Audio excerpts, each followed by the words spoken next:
Thank you for visiting Past the Wire TV, the YouTube channel of PastTheWire.com.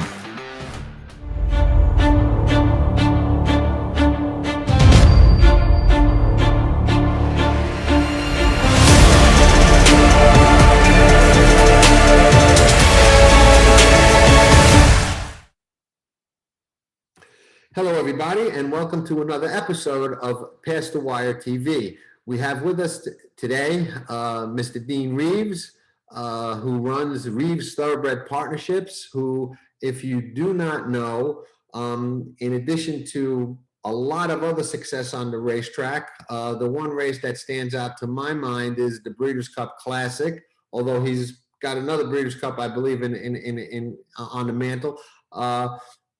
Mucho Macho Man, which was an upset, an epic comeback story that I'd like to talk a little bit about.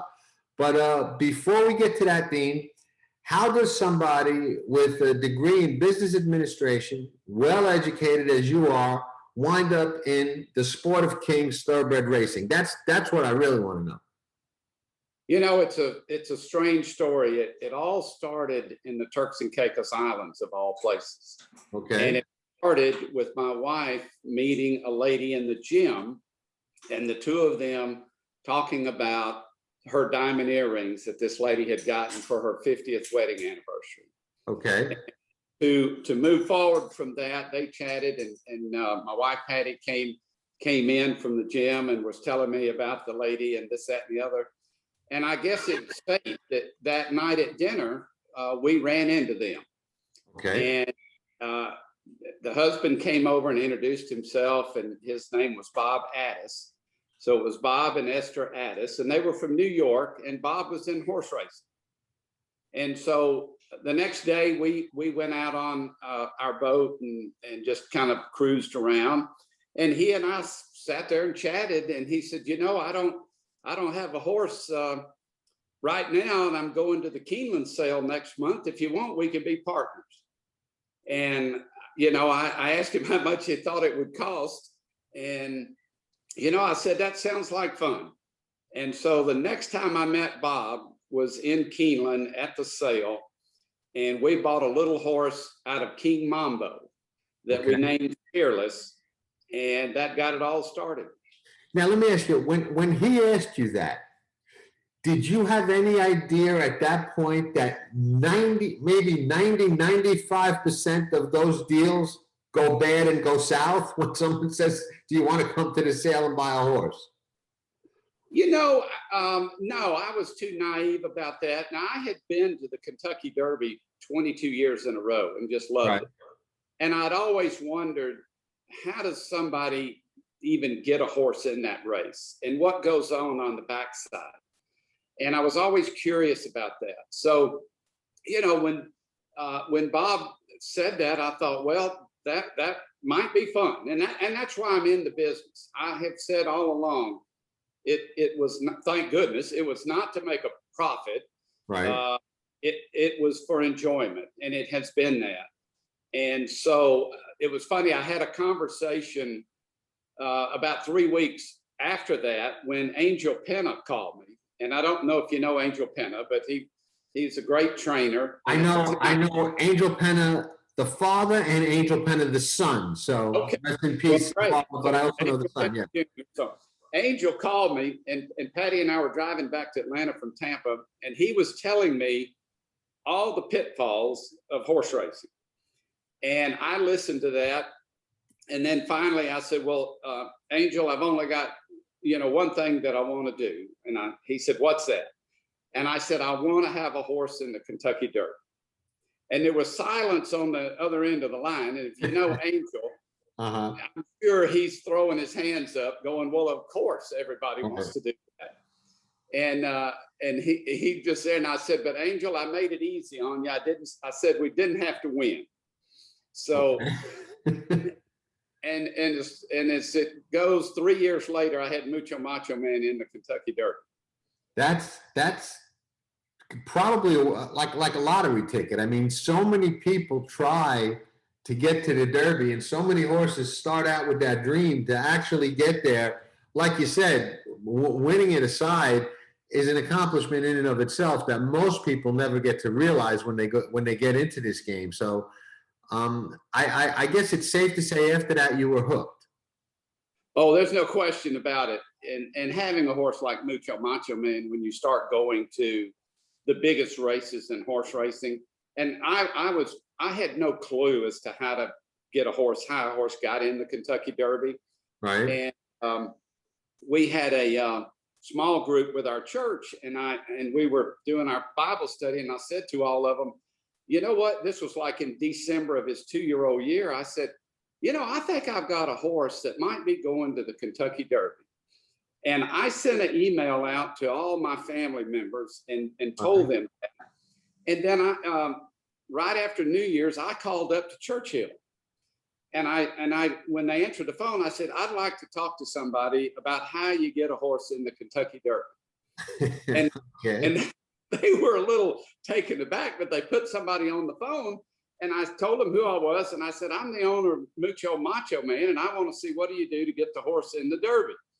And the guy says, oh yeah, Mucho Macho Man. And I held the phone away, and I turned to Patty and I said, oh my God, they've heard of him. And so anyway, we ended up with a little over 50 members in the family that came to the Derby that year, and we had the time of our lives. I mean, it was so memorable. And, you know, horse racing has just given us so many great moments through the years. It's just been spectacular. That's a great story, and that's a conversation I wish that you knew then what you know now, so you could have had like recorded that and saved it. That's better than the not to disparage West Point at all, but that's better than their commercial with that guy hollering and screaming on the telephone. I mean, that's a classic. You know, it was just a matter of not knowing. I just didn't have a clue, and I thought, I better call up to Churchill and figure this out, just the business part of me about what do I need to be doing. Right. And of course, I didn't realize that Kathy nominated the horse, Kathy Ritvo, right, and was doing those things. And of course, we went up there 2 months before the Derby and tried to figure out where we could sit, because I didn't know how we got our tickets. And so it was probably pretty good. We didn't know what we were doing, but right, we sure had time. Right. And then fast forward, the horse that takes you to the Derby wins the Breeders' Cup Classic, which is you know, on a par with the Derby as far as difficulty to win. It's one of the most difficult horse races in the world to win. There's about, I would say, half a dozen races that I put in that category: the Kentucky Derby, the Breeders' Cup Classic, the Dubai World Cup, the Saudi Cup, the Melbourne Cup. You know, there's just certain races that are just so difficult to win, and the Breeders' Cup Classic obviously was one of them. So, fast forward to there, what was that like on a par, you know, in comparison with the Derby specifically? Oh, that day and evening just lives in our memories like no other. You know, we thought he could run good, and I felt like, as I had now been in horse racing for 3 years, I started to get a feel for this horse as to when he was coming into a big race. Right. And Mucho Macho Man was, although when it came to race day, he really changed. And I remember when we were in Santa Anita, I went by the barn, and generally he's pretty laid back, but he almost tore my arm off when I went up to pet him. And I thought to myself, we need to get this horse in a race, because he was so fit and ready to go mentally and physically that I thought, you know, we've got a decent chance here. And so Gary Stevens put a ride of a lifetime on him, because he understood the horse. Right. And when you have to make the move early with him. And, you know, Steve Haskin said later that Mucho Macho Man never lost a race when he was leading at the 8th pole. And he never did. And so Gary got him going early. And people talk about out of body experiences, and when we were watching him come down and in the lead, I you know, mentally, I didn't know where I was. I mean, it was just unbelievable. And then, of course, the other horses ran so well. They did. And the finish was so close. And from our angle, I thought we lost. Really? And so everybody in our box, I said, nobody move until we see what happened. Because I didn't want to be cheering and then find out we were second. Right. And so waited, and we were praying that they put up number 6. And then I wasn't smart enough at that to think about who was NBC talking to. Right. And when I look back on it, we see now that NBC went to Gary Stevens because they knew a little bit before us who won. Right. And so we waited, and then when they put up Mucho Macho Man, I just couldn't believe it. And of course, we all went crazy. And I went running down to the track, and I was like Jim Valvano. I didn't have anybody to hug. And so I ran around, finally found Kathy and gave her a big hug. And it was just a special, special moment. Now, there's a couple of special angles to that story in addition to what you just shared. You know, that was part of what I thought was one of the most epic comebacks in sports involving Gary Stevens and everything that he had been through. And then, you know, getting back into the saddle and riding at that level and actually winning the Breeders' Cup Classic after being off for so many years. I just thought that accomplishment for an athlete never really got the mainstream recognition that it deserved. Probably because horse racing takes a little bit of a back seat to other sports, but athletically speaking, Dean, that was a phenomenal comeback by Gary. Oh, it was incredible. And we lucked out. It was another thing of fate that he even got on the horse, because we had Edgar Prado lined up to ride him in the Woodward. Right. And it rained, seemed like a monsoon there. And Kathy and Finn Green, our manager at the time, decided to scratch that race. And that just was a blow to us, because we felt like, you know, that would be his first grade 1. We had a good chance to win it. And so Kathy headed straight to California, and we were going to run the Awesome again. Right. Well, at the time, Edgar took off of Mucho Macho Man to ride a race somewhere else. And so at the Awesome again, Finn and Kathy called Gary Stevens and asked him to ride. And so Gary rode Mucho Macho Man in the Awesome again, won that first grade 1, and then came back to win the Classic on him. And his ride on him in the Classic, if you watch it and really close about early on, how he lets Mucho Macho Man settle and let some horses actually go by him. It was just incredible. And for the comebacks this guy has had, as you well pointed out, from an athlete standpoint, I don't know that anybody can match it.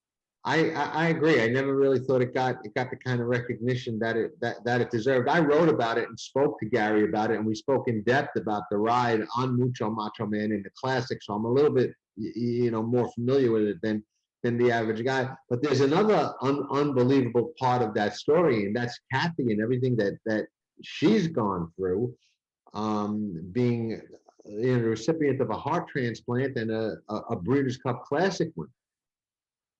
You know, there again, there's another individual that loves horse racing. That's what she wants to do with her life. She's so strong. And to go in and get a heart transplant and them say, by the way, don't get around dust and, you know, particles that can get you infected, and you got to take 25 pills a day. And she says, no, I'm going back to my horses.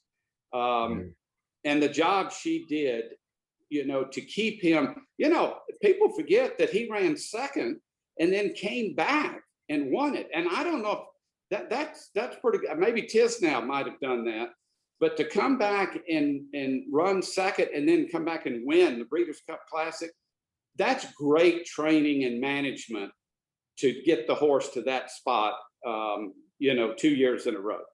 No question about it. Now, from that Turks and Caicos meeting to the Keeneland sale, Reeves Thoroughbred Partners. How did that all come about? What was your vision for that? How did you put all that together, and where is Reeves right now?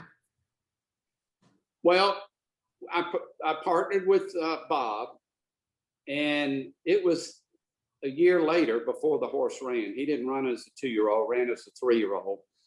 And I got my first taste of the difficulties of horse racing in that we all flew up to New York for Fearless's first race, and they break out of the gate, and the jockey pulled him up about 100 yards out of the gate and came back and said he didn't like the track. So we flew all the way to New York and finished last.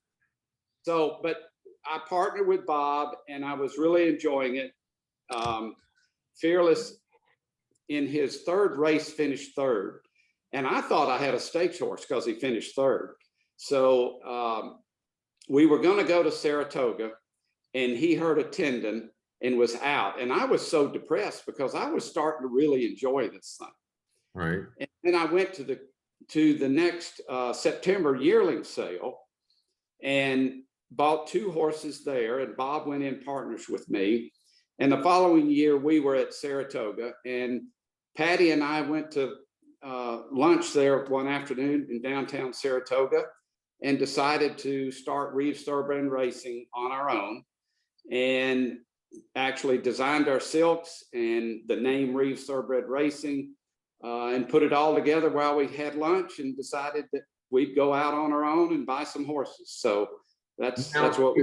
Is Reeves a partnership where you take in partners, or do you pretty much race them on your own? Is this your own operation? No, we're not like West Point Thoroughbreds or any that we don't advertise out. I do have a lot of partners that I partner with on horses, but we have a fair amount of them that are just Reeves Thoroughbred Racing. You know, I've got quite a few horses with Randy Hill.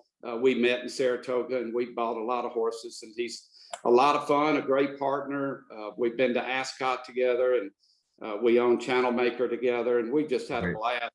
But we are not a quote partnership like West Point or some of those others out there. Gotcha. Now, Channel Maker is another one got you back to the Breeders' Cup. Yeah, Channel Maker's just, you know, what a great story. I mean, he's he did get us. He won 2 grade 1s last year. Won an Eclipse Award, the first Eclipse Award I've ever won, and great partners on that horse. And you know, so we went to Dubai this year to watch him race. So you know, horse racing has enabled us to travel all over the world and meet people that we never would have met otherwise. And that to me is the real special benefit of horse racing. I agree. And you know, it's interesting that you do it on your own, because I'm a little torn, and I'm curious to your take, Dean. You know, I've been around the game my entire life, okay? And I remember years ago when you had a lot of the, what I would call old standard farms that raced their own homebreds and were very patient with them and really bred them to race, as opposed to a lot of the farms in Lexington today that breed a lot to sell.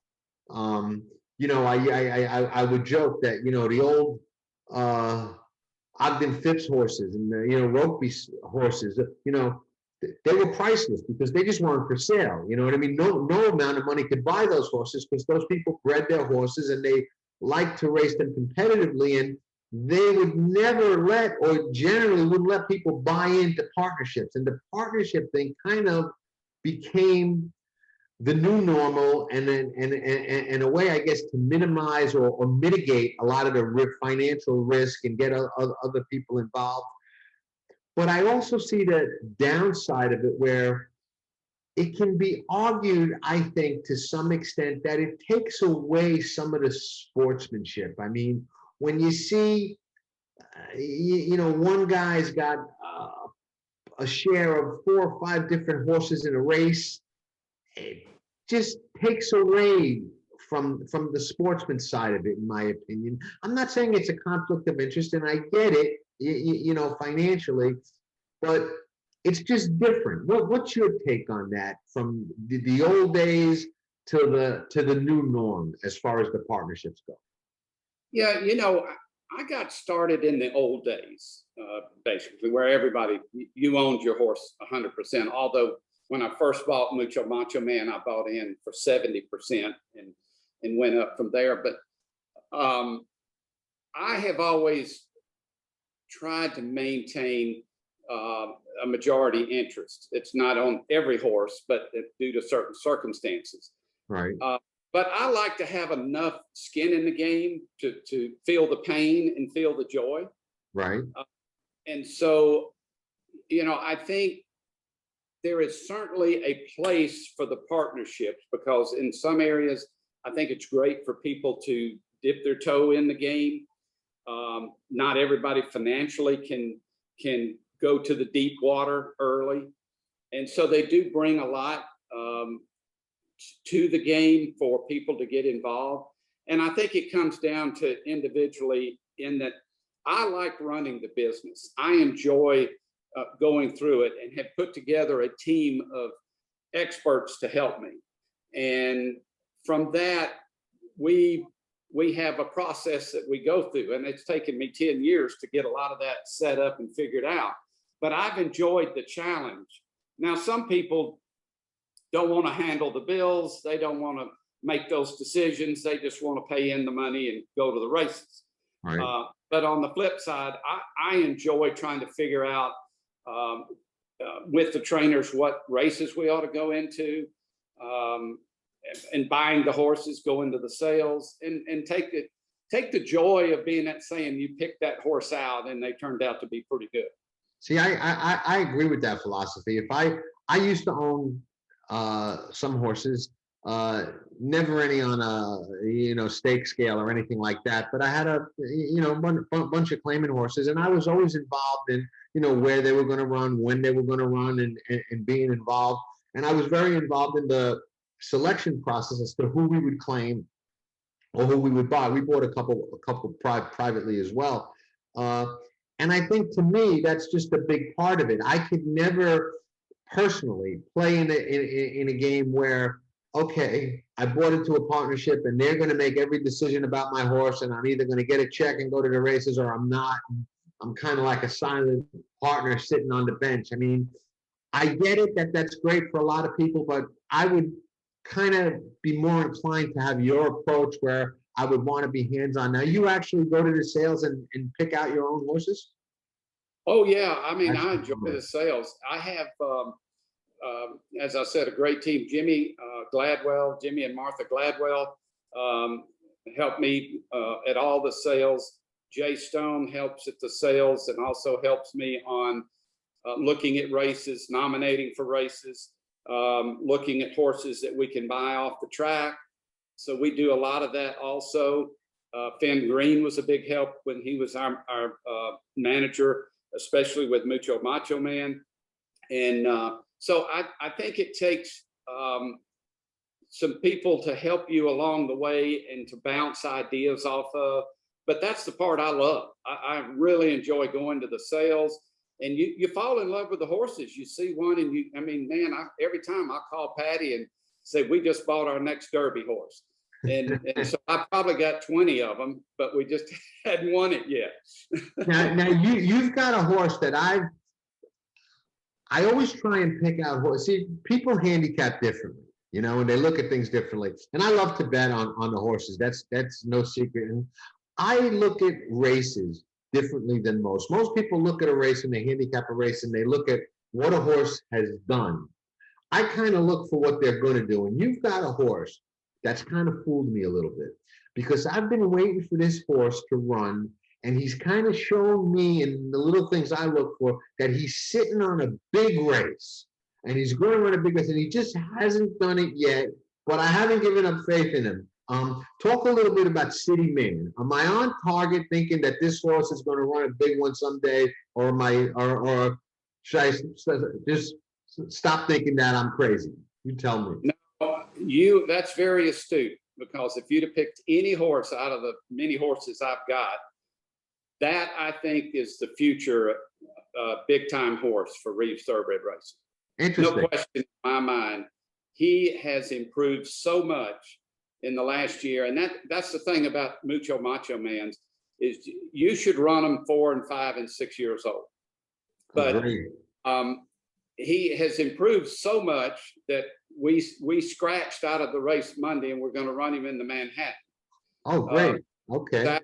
I mean, that's a big jump, but this guy is sitting on a big race. I don't know if it's this Saturday, but you've nailed it on the head. He is spectacular in terms of his size, the way he's filled out since his 3-year-old campaign. We gave him some time off through the winter.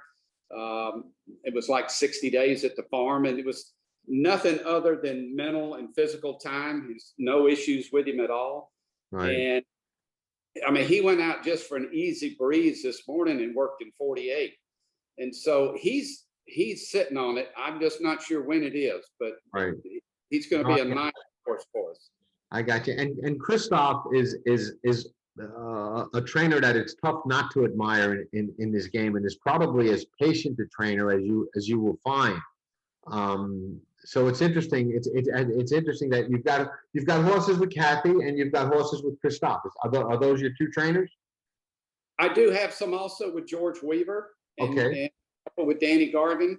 Right. And of course, Billy Mott has Channel Maker. Right. And these are great trainers, but Kathy and Christoph have the majority of them. And they just do a great job. I enjoy the interaction with them. You know, George and Danny do a great job too. They're all, great guys, great trainers. Absolutely. And so we have a lot of fun. I mean, it's, but Christoph does a super job. His son Miguel and I have become very close. We go out to dinner a lot, and they really are a true family of horse racing. And a good bit like Kathy Ritvo, her son Michael is right. At the barn, rides our horses. And it's so great to have somebody like Michael on our horses when we're training, because he's a former jockey. He really gives us an idea. And I like for him to just tell me if they're not good enough, then tell me, right. Don't sugarcoat it, because I can take that, and we want to keep getting to the good horses. So been great. They're good trainers. There are a myriad of issues facing the sport today. Some of them, frankly, quite troubling. We're really, I think, at a financial crossroads as far as retaining handle and retaining our core customers. And my business sense, and you're a business administration guy, so you're probably going to have a better insight and a better opinion than I, but I think that racing needs to do 2 things. Yes, we do need to attract and gear towards focusing on bringing new customers and new people into the game. Absolutely. But if we can't take care of the ones we already have, how can we look for new customers? If you and I have a business and we're losing our existing customers, shouldn't we be talking first about, hey, listen, Dean, why are we losing the customers we have before we start saying, hey, let's go out and find a way to get new customers? And I think part of the reasons that we're losing the customers we have are that the 2 people, in my opinion, that put money into the game are the 2 people sitting here right now, owners and bettors. We're putting money in. Everybody else is taking money out. And we probably have the least say and get the least consideration by the shot callers of everybody. And that, I think, is a poor business model. So talk a little bit about where you see racing today and keeping existing customers, attracting new customers. Where are the issues? Where are we going? And what can we be doing better? Well, I agree with you completely that, to me, the folks putting the money in, like owners, we just simply aren't treated the way I think owners should be treated, who put millions and millions of dollars in. And I was very frustrated through the COVID situation where I had plenty of documentation as far as being vaccinated and had tests and so forth. Yet I couldn't go to the barn to see 20 horses that I've got back there. So let's just say that's $500,000. But the feed guy can ride through there, then nobody asks him a question. And he just runs back there and unloads the feed and runs around the place. And, that's okay. But if I walked up to the gate, they would like, oh my God, no, you can't come back here. And so that just really pissed me off. And it's a situation of where, we have a license that we have to show constantly and this, that, the other. But I'm going to tell you, they got to do a better job for owners. And, for a long time, you would get, I know one time I went to Belmont and it was a stakes race and we got a box lunch and they made me pay for it. So, I didn't say a whole lot about it. But my gosh, if I was running the business, the gamblers and the people betting on the horses and the owners, like you said, you better take care of them. You don't need to worry about getting somebody else. You better get those folks where they in turn will attract other people. I agree. They're going to go out and say, man, you got to come to the races. We're having a great time. We get this or that or the other. And look, it just doesn't seem like it would be that hard to attract more bettors, not so much by giving them a $50 or $200 in an account, okay, because that's gone quick. I do see some of the tracks, and Naira is starting to talk about the customer experience at the races. Okay. And so I think they are looking at it, and I commend David for that, and they're looking at those type things. But I think that is where the biggest need right now is, outside of cleaning up the sport from the drug usage, is a need to really think about the experience for these owners and these gamblers that are betting on the horses. Because that's it. If we don't show up at the sale, this thing dries up, and the domino effect is amazing, that it goes down to the breeders, to the stallions, to the farms, and the people working there. I mean, it's a ton of issues, bigger than anything if the owners decide, well, I can only buy one horse instead of 5. Absolutely. And the same applies to the bettors. If the bettors get so fed up that the product is not a level playing field and we can't clean it up, Exactly. They stop betting. And I'll be honest, I'll just use myself as an example. I love to bet the horses. I bet less now than I ever have.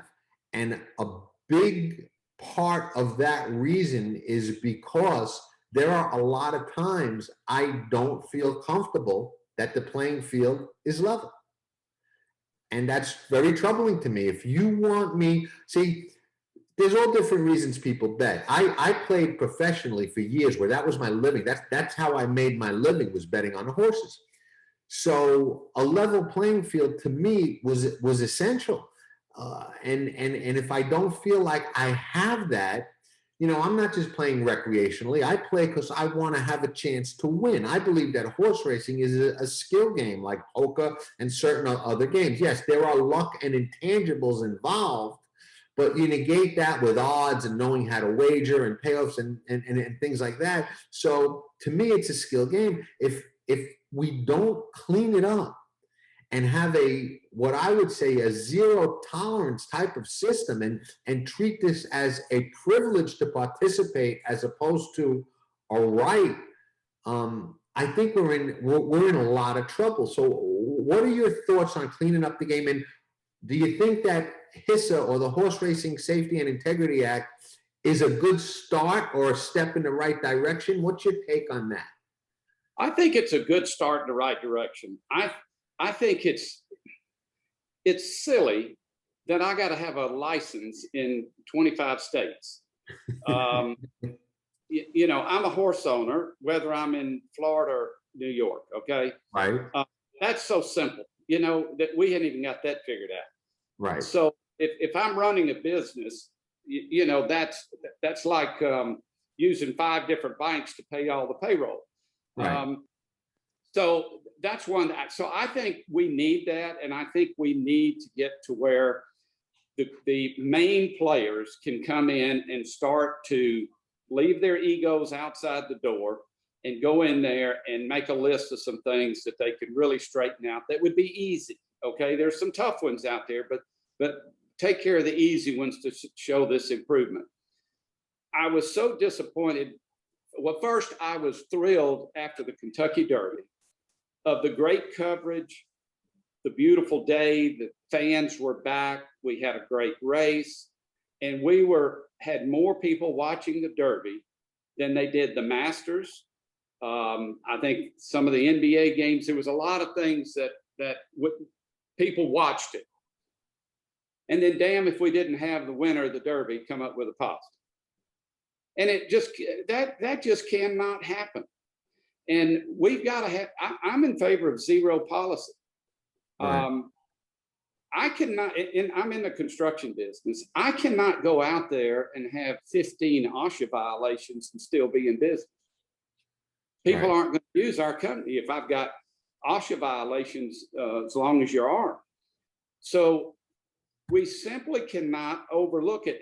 And another troubling thing was when some of the tracks would fine people $1,000, they never collect the money. So they're not even holding their feet to the fire whenever they do catch. So they need to get some backbone, and they need to toughen up. Now, I want to give credit to Parks because they went out there and put on a little raid, and look what all they found. Right. Fringes and everything. And if more tracks would do that, because now at Parks, they're going to sit there and say, well, we're not used to, they probably said they're never coming. Now they're going to say, we're not sure when they're coming. That's a big difference mentally for somebody in the barn trying to decide whether or not he's going to use something to unlevel the playing field. Right. And go ahead. No, go ahead, finish. And so, and I think too, if you own an NBA team and LeBron James comes up with a classified for a drug use, the NBA can't say, well, look, we know it's LeBron James and it's the playoffs, so we'll overlook it this time.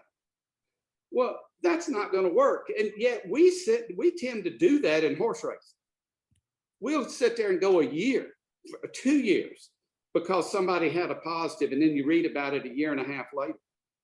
So I'm for zero. Look, Christophe Clement never had a positive at all. He's been training 30 years. Right. Kathy Ritvo hasn't had one that I know of, and hasn't had one when I've been with her for the last 11 years. So it can be done. Those are remarkable statistics. And when you look at the list of trainers, and it's a long list that have racked up multiple positives, it becomes troubling. And I look at it as a two-faceted issue. And I'll explain to you why. And some people criticize me for looking at it this way. But you know, be that as it may, I think we have two problems with drugs in the sport. Okay. I think one is the overages that we're discussing now. Okay. The multiple violations, the overages of legal therapeutic drugs that are just not allowed on race day, or don't clear the system, or don't, or you use too close to race day to clean the system. And I think that's a problem that the industry absolutely needs to get tough on. And I think also needs to get some uniformity on, where trainers can't say, well, I can use this 7 days out at this track, but I could only use it 14 days out at that track. And some of them are legitimately confused, and you know, we need to do better at that. But that's only part of the problem. Okay, the elephant in the room is the guy who's not doing that, is the trainer who's using some illicit or illegal or unknown substance that we probably never heard of or don't even know how or what to test for. And that's a big problem in the game, in my opinion. How big of a problem do you think that ugly side of it is? I think that there are those trainers that are doing, well, I'm trying to figure out the correct way to say that. It's happening. I think I have a good understanding of who those trainers are. I don't buy horses off of them. I don't claim off of them. I don't use them. That's where us as owners have dropped the ball, in my opinion. That I think the owner is fooling himself if he doesn't think something's going on, because he takes a horse that used to run a 64 buyer and now runs a 92 buyer in the next race, and it's the same horse. I mean, hay and water and feed won't do that. And so I think then that owners go, well, heck, I can take my horse over there and I'll be winning stakes races. And that's what they do. They don't stay with the trainer that's done the great job for them and is getting the most out of the horse that they can. And the horse just isn't good enough. Right. But when you send a horse over there and the next race he breaks the track record, something's not right. And yet the tracks themselves, and of course, the situation that happened last year, I was so thrilled when the FBI went in there and did all that. My gosh, that was a great day for horse racing. I agree. And so now the FBI can do wiretaps and they can do a lot more than the track can, but there's no reason why they can't do like they did at parks and go in there and check them all. They're welcome to come check any barn I've got horses in. I'm not speaking for trainers, but right.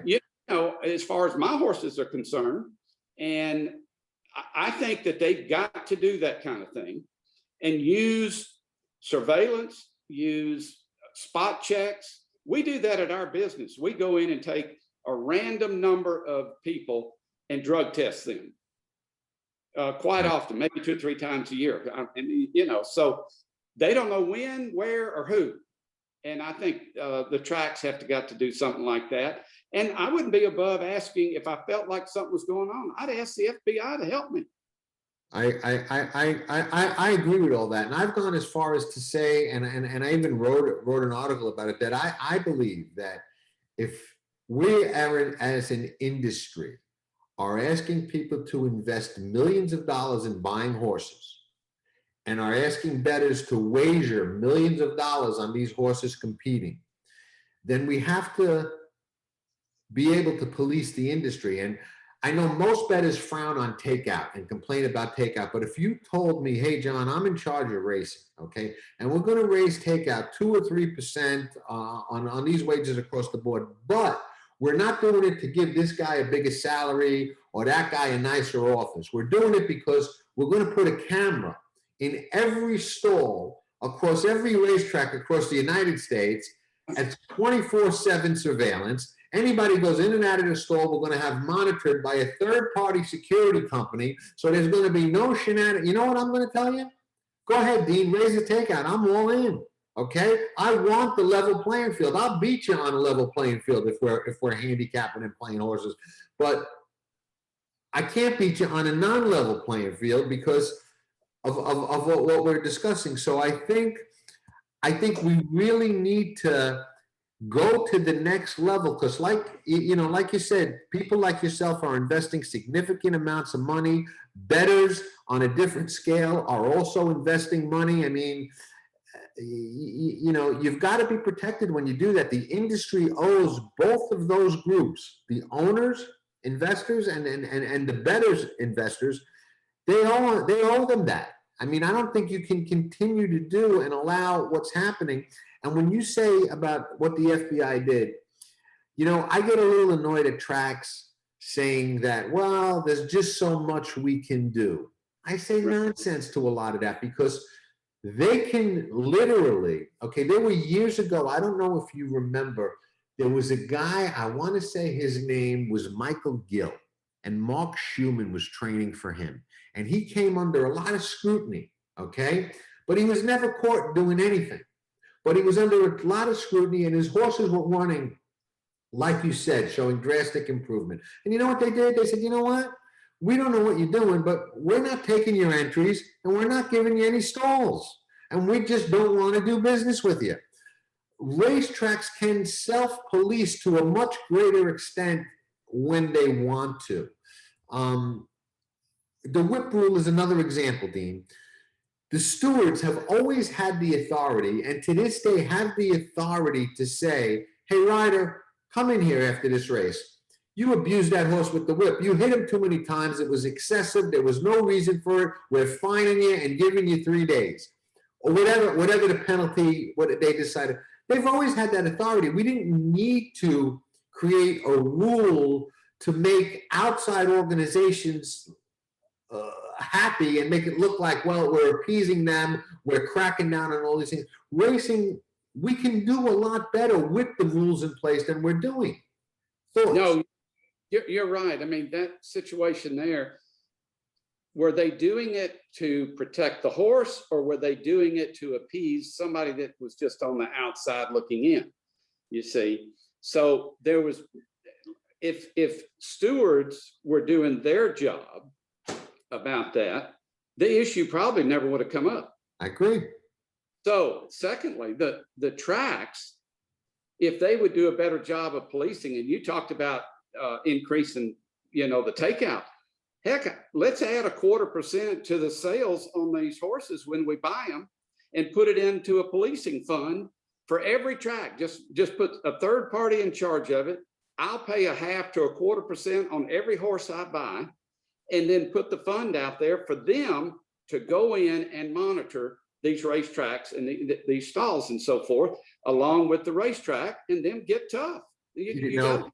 We're going to get in trouble because we got an owner saying that he's willing to pay a little bit more to sales, and we got a bettor saying we're okay if they raise takeout. So you can expect some serious bashing coming our way after people watch this show. But I'm on the same page with you, Dean. I really am. I think as an industry, we've got to come together and we've got to bite the bullet and realize that these are things that just need to be done, and we need to find the revenue to do them. And unfortunately, some of that revenue is going to have to come from us, the ones that are putting the money into the game, if we want it right.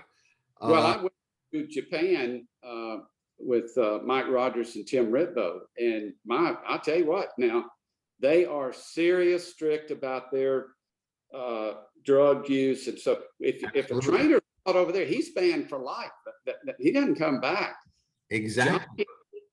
Jockeys go into a dorm before they go into the racing, and they don't even take their cell phone. Exactly, so, correct. And when a horse wins the race, he doesn't go to the winner's circle. He goes back there and gets tested. Right. And then they bring him out to the winner's circle. Absolutely true. It can be done. They do it. They don't have the issues like that. And they are so strict that the people understand that if you're caught, you're done. Exactly, and zero tolerance is the only thing that works in certain areas, and they're so strict, and I'm all for this as well. They will call a rider if let's say for argument's sake you have a horse that runs on a lead, and you decide, you know what, we're going to try to take him back. You've got to go to the stewards and tell them, and the public gets informed. Hey, listen, this speed horse, they're going to try taking him back. And see what happens, just so you don't have those kind of races where everybody's scratching their head saying, what was that rider doing? What did the trainer tell him? And we see a lot of races like that, more on some circuits than others, but a lot of times where you're saying, what the heck is going on? And I'm not saying that it's always something nefarious. Most of the times it's probably not. It's probably a legitimate, tactic with the horse, but why are we in the dark? Why is there no transparency? Right. Well, in terms of the whips, I bought a bunch of the whips that were out there that has the sponge on the end. Right. Dominguez, came out Right. with. Absolutely. And yeah, Ramon came out with that, and I bought a bunch of them for the jockeys that we use. Right. Okay. Yeah, and they don't hurt. I've seen them and felt them. They're So, it can be figured out, but it makes no sense. Again, this is why we need the group coming in next year, is that we have one track that bans whips altogether, right. and then the others aren't. So we're completely at opposite ends in horse racing. I agree. We all ought to get together and do the same thing with regard to the whip. I'll tell you something interesting that kind of shocked me. When the FBI did that raid and indicted Jason Service and Jorge Navarro, they wrote about that stuff that they were using, whatever the heck you call it, SG 1000 or whatever the heck it is. That I wrote an article on it several months later, so I started researching online what this stuff was, and to my shock, I found places online that still advertise this stuff for sale. And I'm like, look at this crap, whatever the heck it is for sale. And I just don't understand that. And you're involved now in breeding and buying horses. And you made a statement before, which I think is very interesting. There are certain people you won't buy a horse off, or you won't take a horse off. Okay. I was the same way when I was claiming horses. There are certain people I just wouldn't claim off. Okay. There are certain stallions. Okay. If I had a mare, I wouldn't breed to. Okay. And I don't want to use an example because maybe it's not fair, but if you have a horse that a trainer was indicted for using drugs that you don't even really know what they are or where they're from, and now you're breeding that horse and putting that into our bloodlines, who knows what kind of ramifications that could potentially have. I certainly am not smart enough to know, but I think it's an issue. I think it's an issue. Yeah, no, I agree. It's an issue, and I think breeders ought to really think that through a little bit before they breed to some of these, because in effect, you may not be breeding to the horse that you think is there. Right. And so you're going to learn the hard way at the end of the day that your horse didn't turn out too good, and neither did the stallion, but you've wasted maybe 2-3 years. I agree, and countless amounts of money as well, and Buyers too. Yeah, absolutely. And what happens to the guy? Okay, Dean Reeves and goes out and buys a horse for $150,000. Okay, and he's a nice colt and he's got a world of potential, but first time he runs into a non-level playing field race. Okay, gets a little discouraged. Next time he runs, same happens. By third time he runs, same thing happens. Now you've got a horse that never got a chance to develop, got a little bit discouraged, had some bad experiences, and may never pan out because he never really got a level playing field. So he just never panned out, and you'll never know it. I'll never know it. The public will never know it. But your checkbook knows it, because you bought a horse that could have turned into something that didn't, because the playing field is not level. That's a problem. No, that's right, and it will get to be such that we'll just pass on certain races because it's not a level playing field. Right. That's simple. I mean, you look at a stake and you see who all's in there, and you're going to go, well, we might as well save that race and go take that horse a week later or 2 weeks later somewhere else.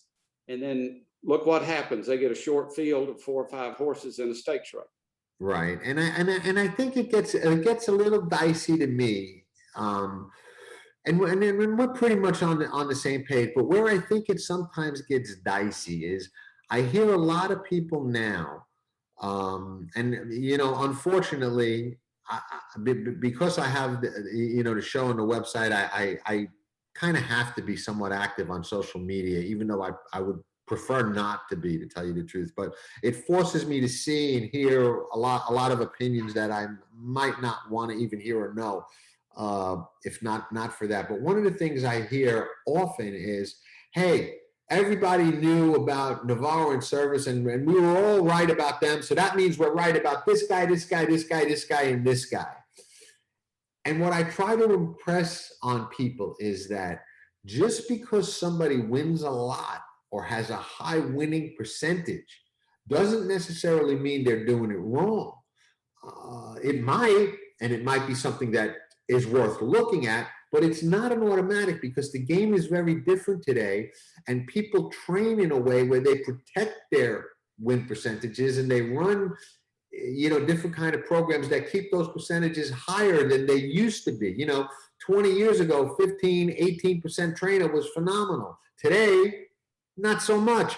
And a lot of that, some of that is because they're taking an edge, but some of that is because the game is just very different. So I worry about just throwing that blanket over everybody and saying, hey, let the mob rule, and anybody we say is no good, and that's it. There's got to be a way of really doing it right, and using the technology and the resources that the industry has and is capable of gathering to really, weed out the bad apples and differentiate them from the people that are just sloppy, and from the people that can do better, from the people that are really, gaming the system and taking advantage of the system, and essentially cheating all of us.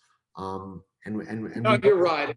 I'm advocating that it's a blanket that you can throw over and just, take 5 owners and go, okay, so and so, so and so, and so and so, they're all cheating. Right. No, and I'm not saying there are a lot of trainers that are doing a great job. I don't look at so much the win percentage, because, like you say, it can be the quality of horses and some of the races you're putting them in. Maybe you have an owner that claims and drops, and you do pretty well in some of those races. And then there's other trainers on the flip side that are running horses for very small owners. Maybe they have one horse, and it's not the best horse in the world, but they're training them, doing the best they can with them, but they're not going to be winning races. And so consequently, the percentage is down. So you can't just throw a blanket over percentages. I think for me, it's that, if I'm a trainer and I'm, excuse me, working every day, not doing that, I have no problem with them coming by my barn, checking every stall, putting cameras in. It's an open book. I agree. And so from that, I go back more to that we've just got to toughen up. And maybe it's some of the one-off horses, or a handful of those that one day is a fair allowance horse and the next day breaks the track record and wins a grade 1. That's a pretty big jump for a horse that was with a good trainer, right? Probably for 12 races or 15 races, switches trainers, and 2 races later they win a grade 1. That trainer that had him for 15 races is not that bad. Right. We'll move on to a happy subject when we wrap it up. But one last question on this, Dean, and this perplexes me. Okay, you and I both know that the guys that are playing dirty are hurting everybody in the game, and we both know, we've been around the backside enough to know that a lot of stuff that goes on back there, people know about, get wind of, see. Why do you think it is that the trainer who's struggling, who's out there 5 o'clock every morning, okay, and knows that this guy is cheating and that guy is cheating, which is literally taking food off of his table, why do none of them come forward? Why do none of them say, hey, you know what? Enough is enough. Why are they not calling the FBI and saying, hey, these two guys, that's great, but what about this, and this? Why does that not happen in our industry? I think because the tracks won't listen. I think they sit there and say, I'm going to put myself out there. I'm going to tell them what I know and this, that, and the other. And really, I think nothing happens. I think these are just, it's difficult for that small trainer, doesn't have the number of horses. He doesn't have the powerful horses. And so he lays himself out there. And then, you know, I think the track's backed the bus up over him and he's done. And so it's like, I might as well deal with it. Right. Now, if he really thought there was something that would happen and he could go in there and do something about it, then you might see more of that. But I think for them, they look at it as a waste of time. That's unfortunate. Now, yeah. Let's move on. Before we wrap it up, I've taken too much of your time already. City Man is running this weekend. I didn't realize that yet. I'm excited about that. We talked about him. Is Tax still in training? Yes, he, you know, part of the horse racing, you know, when he was out west at Oakland for that race, and he's right. Day before the race, and so he's finished at the track. He's in there at the wash rack, gets a bath, walks out of there and steps on a grate, and it breaks, and his foot goes down in there, and he's jerking it out and cuts it all up. So we scratch. We have to send him to WinStar. We've been getting him all back. So he's coming back, but he just had one of those situations.